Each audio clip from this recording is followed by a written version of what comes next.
Hi friends, అమ్మ వంటిల్లు మన ఆరోగ్యం మన చేతుల్లో ఛానల్కి స్వాగతం అండి. ఈవేళ సాత్విక భోజనం అంటే చూడండి, ఉల్లిపాయ, వెల్లుల్లిపాయ, అలాగే జింజర్ గార్లిక్ పేస్ట్ ఏమీ వాడకుండా మనం కూరలు కానీ, పులుసులు కానీ, పప్పులు కానీ, ఉపవాసాలు ఉన్నప్పుడు కానీ, కార్తీక మాసంలో కానీ, అంటే చూడండి ఉపవాసాలు ఉన్నప్పుడు మన్నాడు భోజనాలు కానీ ఇవి వండుకొని తీసుకుంటే చాలా మంచిదండి. అలాగే కార్తీక మాసం స్పెషల్ అవిసి కూరతో ఒక కూర కూడా చేశానండి. అవిసి కూర కార్తీక మాసంలో దొరికే కూర కదా, దాన్ని వండుకుని తీసుకుంటే మన ఆరోగ్యానికి చాలా మంచిది.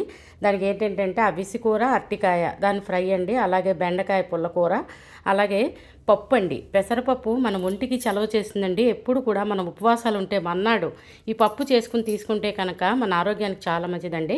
పెసరపప్పు చాలా సులువుగా వండుకోవచ్చు. దానికి చూడండి, జస్ట్ పెసరపప్పు కడిగి ఉంచుకుని దానిలోకి తాలింపండి, ఆవాలు, జీలకర్ర, ఎండుమిరపకాయ, కరివేపాకు. ఆవాలు ఇష్టం లేని వాళ్ళు అవాయిడ్ చేయొచ్చండి. అలాగే కొద్దిగా పచ్చిమిరపకాయలు వేసుకుని ఆ పోపు పక్కన పెట్టుకున్న తర్వాత చెప్పాను కదా, పెసరపప్పు కడుక్కొని ఒక కప్పుకి 2 కప్పులు నీళ్లు పోసుకుని కుక్కర్లో జస్ట్ 2 నుంచి 3 కోతలు. అయితే పెసరపప్పు ఎప్పుడు ఉడికించేటప్పుడు మనం కొద్దిగా సాల్ట్ వేసి ఉడికించుకుంటే కనుక జిగురు ఉండదండి. కావాలంటే ట్రై చేసి చూడండి. అంటే కందిపప్పులో ముందుగా సాల్ట్ వేస్తే ఉడకదు కదా, పెసరపప్పుకి అయితే అలా అక్కర్లేదు. ఉప్పు వేసి ఉడికించుకుంటే పప్పు చాలా కమ్మగా ఉంటుంది, ప్లస్ ఆ జిగురు ఉండదండి. దానికి చూడండి, అలాగే చెప్పాను కదా, 2 నుంచి 3 కోతలు రానిచ్చి ఆపేసుకున్న తర్వాత మనం చల్లారిన తర్వాత దాన్ని ఏం చేయాలంటే జస్ట్ పప్పు గుత్తితో కానీ, లేదంటే మనం తీసుకున్న గరిటెతో కానీ పప్పుని అలాగా ఎంపుకోవాలండి. ఎంపుకున్న తర్వాత అందులో కిందాకలా తాలింపు వేసాం కదా, ఆ తాలింపు వేసి కలిపి తీసుకుంటే ఈ పప్పు చాలా కమ్మగా ఉంటుంది. అయితే దీనికి కాంబినేషను చింతకాయ పచ్చడి కానీ, లేదంటే మామిడల్లం కానీ, మనకి ఇవన్నీ చింతకాయ కానీ లేదంటే మామిడల్లం కానీ కార్తీక మాసంలో దొరికేవే కదండి, అవి కూడా చేసి సైడ్ డిష్ కింద ఈ పప్పు తినేటప్పుడు అన్నంలో నెయ్యి వేసుకుని తీసుకునేటప్పుడు ఆ మామిడల్లం ముక్కలు కానీ లేదంటే చింతకాయ పచ్చడితో కానీ తీసుకుంటే సూపర్గా ఉంటుందండి. ఈ పప్పు మన కడుపుకి మంచి చలవనిస్తుంది. అందుకే ఈ పప్పుని ఉపవాసాలు ఉన్నప్పుడు మన్నాడు వండుకుంటే కనుక చాలా మంచిది. దానికి అలాగే చెప్పాను కదండి, అవిసి కూర, అరటికాయ. అవిసి కూర తెచ్చుకుని మనం ఏంటంటే చూడండి, అది కరివేపాకులాగే ఉంటుందండి చూడడానికి. దాన్ని రెంచుకుని చక్కగా నీట్గా క్లీన్ చేసుకుని పక్కన ఉంచుకున్న తర్వాత మన అరటికాయ తొక్క తీసి, అరటికాయ కూడా మనకి ఏ సైజు కావాలంటే ఆ సైజు ముక్కలు తరుక్కొని అవిసి కూర అంతా శుభ్రం చేసుకుని పక్కన ఉంచుకున్న తర్వాత అరటికాయ మనం చెక్కు తీసి ముక్కలు కోసుకున్న దాన్ని బాణివి వేడి చేసుకుని అందులో 1 నుంచి 2 స్పూన్లు ఆయిల్ వేసుకుని అరటికాయ ముందుగా వేయించుకోవాలండి. వేయించుకున్న తర్వాత ఇదేంటంటే ఉప్పు, పసుపు కొద్దిగా వేసేసి మనం మూత పెట్టుకుంటే తొందరగా మగ్గిపోతుంది కదండి అరటికాయ.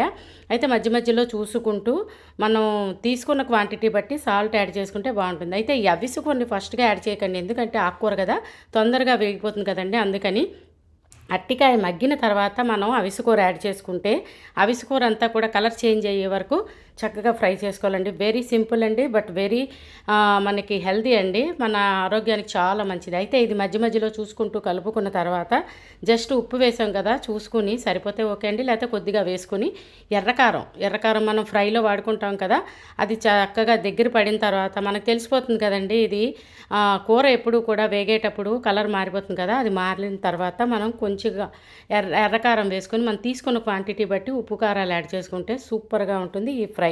అలాగే ఇది మంచిదండి, కార్తీక మాసంలో తీసుకుంటే ఇది జస్ట్ అంటే అందుకనే చెప్పారేమో పెద్దవాళ్ళు. మరి మనం ఏంటంటే సీజనల్గా తీసుకునే ప్రతి కూర కానీ, పండు కానీ వచ్చినవి తీసుకుంటే కనుక మన ఆరోగ్యానికి మంచిది అని చెప్తేనే మనం చేస్తాం కదా. అందుకనే ఈ అవిసె కూర కూడా మీకు దొరికితే కనుక మీ దగ్గరలో ఉన్నట్టే కనుక తప్పకుండా ఇలా ట్రై చేయండి, అవిసె కూర, అరటికాయ ఫ్రై. అలాగే కార్తీక మాసంలో ఏంటంటే సోమవారాలు కానీ, ఏకాశి ఉపవాసాలు కానీ మన్నాడు ఉన్నప్పుడు మనం ఏంటంటే కందాబచ్చల కూర. ఇది మామూలుగా బ్రాహ్మిన్లు పెళ్ళిళ్ళలో చేస్తారు, అలాగే ఫంక్షన్స్కి మంచి కాంబినేషన్ అండి కంద బచ్చలి. అలాగే ఈ కందకి దురద లేకుండా ఉండాలంటే బియ్యం నీళ్ళలో కంద ముక్కల్ని శుభ్రం చేసి కడిగిన తర్వాత మనం అలా కుక్కర్లో కొద్దిగా నీళ్లు పోసి ఉప్పు, పసుపు వేసి ఆ కందని ఉడికించేసుకుంటే చాలా తొందరగా అయిపోతుందండి ఈ కూర. దీనికి ఒక ఆవ పేస్ట్ వాడతాను. నేను ఎప్పుడు చెప్తుంటాను కదండి, చాలా కూరల్లో కానీ పులుసుల్లో కానీ ఆ ఆవ పేస్ట్ మన ఆరోగ్యానికి చాలా మంచిది. ఆవాలు, నువ్వులు, అలాగే పచ్చిమిరపకాయ, చింతపండు అవి వేసి పేస్ట్ అండి. అది ఎలా చేసానో కూడా చాలాసార్లు చెప్పానండి. అంటే ఈ కూరకి అలాగే చాలా రకాల ఆకుకూరలు వండుకునేదానికి ఆవ పేస్ట్ చాలా బాగుంటుంది. దానికి చూడండి, ఆ కంద మనం కుక్కర్లో పెట్టి 2 కూతలు రానిచ్చిన తర్వాత అది తీసి మనం బచ్చలు కూడా శుభ్రం చేసుకుని ఆ వేడి మీద వేసి మళ్ళీ కందా బచ్చల్ని రెండూ కూడా ఉడికించుకోవాలండి. అయితే ఇది సీజనల్గా చెప్తున్నాను కదా, చింతకాయ దొరికినప్పుడు మనం ఇలా చింతపులుసు వాడుకుంటే చాలా మంచిదండి. అంటే చింతపండు పేస్ట్ కూడా వాడుకోవచ్చు.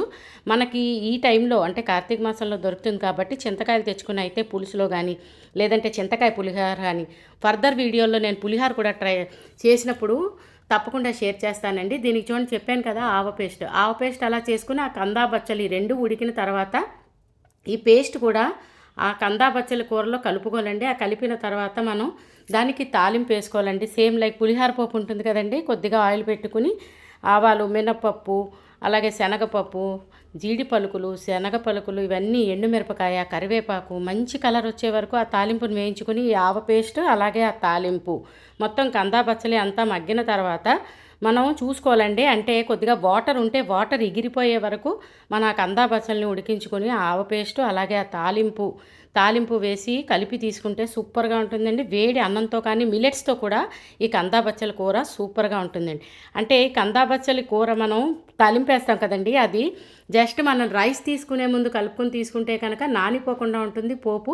అలాగే మన పంటి కింద పడితే మంచి టేస్ట్గా అనిపిస్తుంది కదా, అందుకని తాలింపు మాత్రం అలా పైకి వేసుకొని ఉంచుకొని మనం రైస్ తినేటప్పుడు తాలింపు కలిపి తీసుకుంటే సూపర్గా ఉంటుందండి కందా బచ్చల కూర. మీరందరూ కూడా తప్పకుండా ఈ డిష్ని కూడా ట్రై చేయండి. అలాగే చింతకాయ పులుసు అండి, నేను ఇదివరకు కూడా ఈ చింతకాయ పులుసుని అయితే తోటకూర లేదంటే బచ్చల కూర ఆకుకూరలు వాడి చేశానండి. ఈవేళ చుక్కకూర యాక్చువల్గా ఈ ఆకుకూర చిన్న పులుపు కూడా ఉంటుంది, అందుకని చూసుకుని మనం తీసుకున్న చింతకాయ పులుసుని దీనికి యాడ్ చేసుకుంటే చాలా బాగుంటుంది. దాన్ని చూడండి అలా కుక్కర్ పెట్టుకుని దానిలో తాలింపండి ఆవాలు, మెంతులు, ఎండుమిరపకాయ పోపు పెట్టుకుని పక్కకు తీసుకున్న తర్వాత అందులోకే మనం పులుసులో ముక్కలండి మన దగ్గర ఎన్ని ఉంటే అన్ని, ఆనపకాయ, బెండకాయ, వంకాయ, అలాగే చిలగడదుంప, ఎర్రదుంప అంటారు కదా, అది కూడా వేసుకుంటే పులుసుకి మంచి కమ్మదనాన్ని ఇస్తుంది. మన ఆరోగ్యానికి కూడా ఆ దుంప చాలా మంచిది.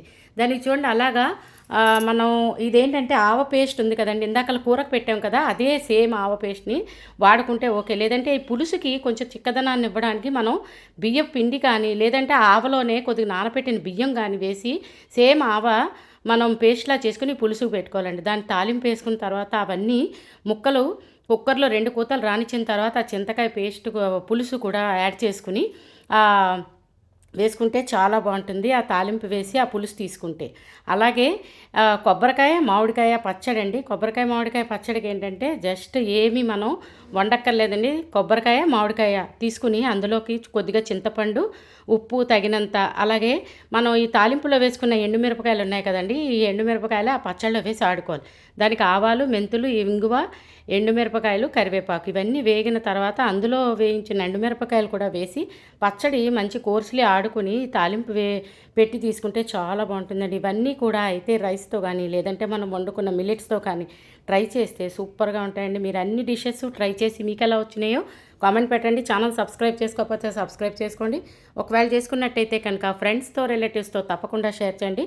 కొత్తగా చూస్తున్న వాళ్ళు నా ఛానల్ పేరు అమ్మ వంటిల్లు, మన ఆరోగ్యం మన చేతుల్లో. మంచి భోజనం అండి. ఇవన్నీ కూడా మనకేంటంటే కూర, పప్పు, పులుసు, పచ్చడి జస్ట్ లైక్ చూడండి మన భోజనం అన్నీ పర్ఫెక్ట్గా కుదరాలంటే అన్నీ ఇవన్నీ వేసి తీసుకుంటే బాగుంటుంది కదా. అలాగే స్వీట్గా కొబ్బరికాయ లడ్డు చేస్తే బాగుంటుంది కదండి. దానికి ఏంటంటే కొబ్బరికాయ మామూలే మనం కోర్సులే ఆడుకున్న దాన్ని పక్కన పెట్టుకుని బెల్లం పాకం తీసుకుని అందులోకి కొబ్బరి కూరేసి ఉండ పాకం వచ్చే వరకు ఉంచుకొని ఉండలు చేసి తీసుకుంటే బాగుంటుంది. అంటే అంతా భోజనం ఫుల్ అవ్వాలని చెప్పి స్వీట్ కూడా చేసామండి. భోజనాలు పెట్టేటప్పుడు మనం ఎప్పుడు స్వీట్ వడ్డిస్తాం కదా, అలాగే మన ఇష్టం ఏ స్వీట్ కావాలంటే ఆ స్వీట్ చేసుకోవచ్చు. ఈవేళ నేను కొబ్బరి లడ్డు చేశాను. ఇవన్నీ కూడా ఇలా ట్రై చేసి తప్పకుండా కామెంట్ పెట్టడం మర్చిపోకండి. థ్యాంక్స్ ఫర్ వాచింగ్ అమ్మ వంటిల్లు, మన ఆరోగ్యం మన చేతుల్లో. అన్నీ కూడా చాలా బాగా కుదిరేయండి. మీరు కూడా సేమ్ యాజ్ ఇట్ ఈస్గా ఇలా ట్రై చేసుకుని మీకు ఎలా వచ్చినాయో ఈ భోజనం మీరు కామెంట్ చేయడం మర్చిపోకండి. అలాగే ఈ కొబ్బరి లడ్డు సూపర్గా ఉంటుందండి. పిల్లలు చాలా ఇష్టంగా తింటారు. ఇవి యాక్చువల్గా నిల్వ కూడా ఉంటాయి కదండి.